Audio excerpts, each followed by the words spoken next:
Hey guys, this is Atco.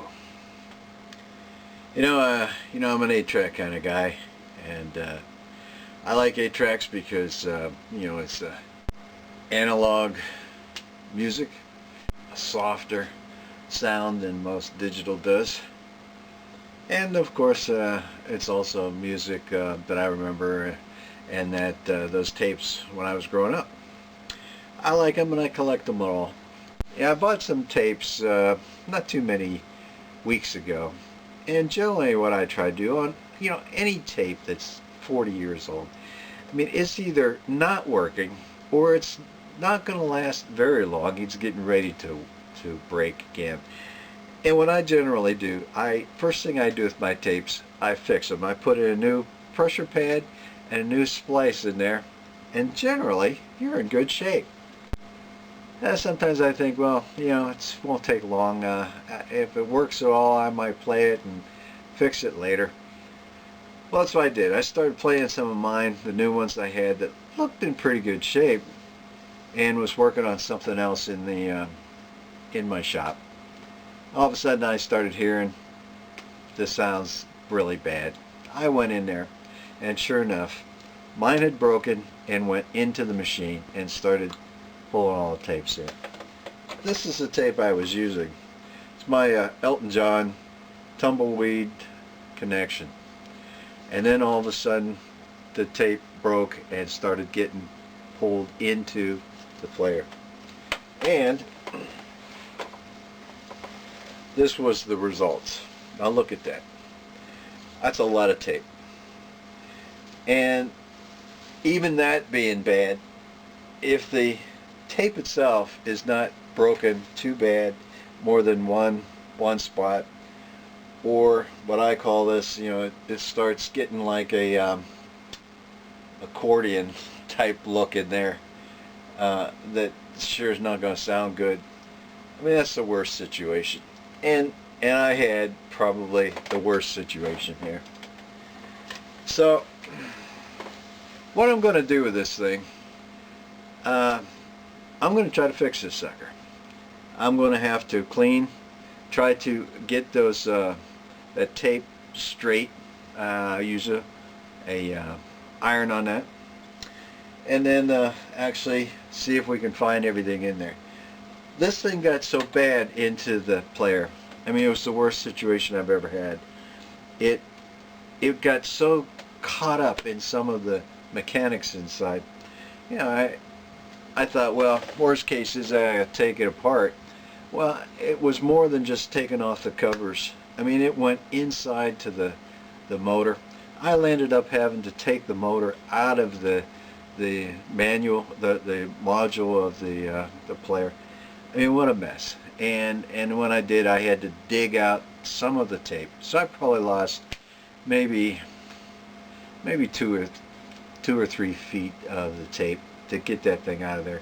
Put everything back. I landed to put like 3 hours in this thing to get the player working again. Just trying to keep myself from fixing it. I lost the I tried to do it cheap and it cost me. So what I'm going to do with this thing, guys, I'm going to start working on this. I'll do a little tape on this, and I'll do a little video about this, and let's see how it goes.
body down below the southern land.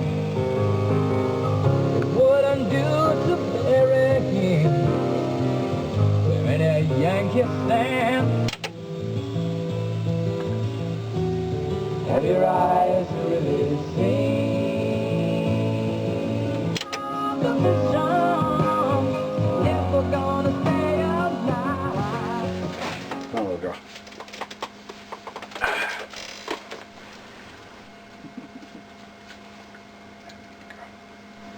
Okay, guys. Okay, everything's fixed. The tape sounds pretty good. I didn't play through this whole thing to show you how any of the pieces missing, but actually I lost maybe about 2 or 3 seconds of tape where that had gone into the motor and just had to get shredded up.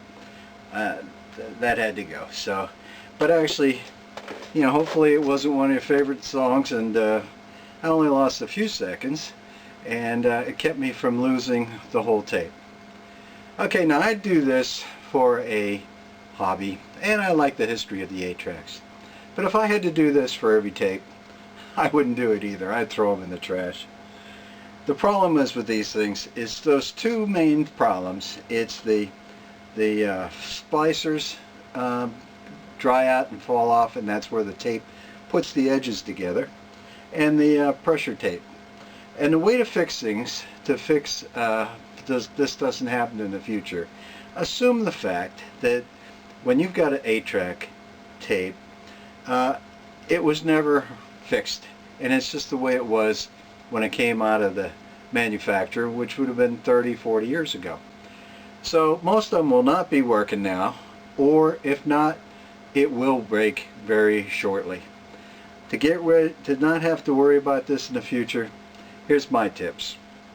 When you get your new tape, if it seems like it's still working, okay, even if the pressure pad is not real good, but you can still hear it and it's still running, play it through until it's ready to change the program, which would make the splice come through and click up to the next channel.